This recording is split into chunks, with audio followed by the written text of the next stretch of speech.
After the introduction of Ind AS 116 lessee की books में operating lease और finance lease का डिफरेंस खत्म हो गया है।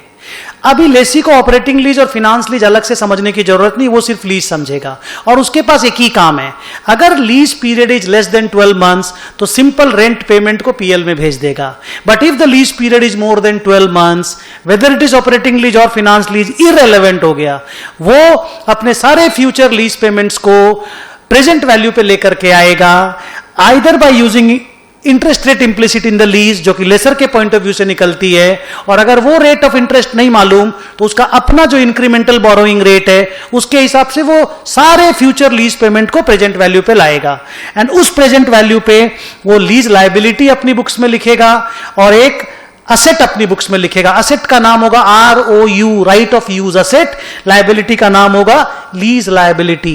That lease liability will subsequently be measured at amortised cost as per Ind AS 109।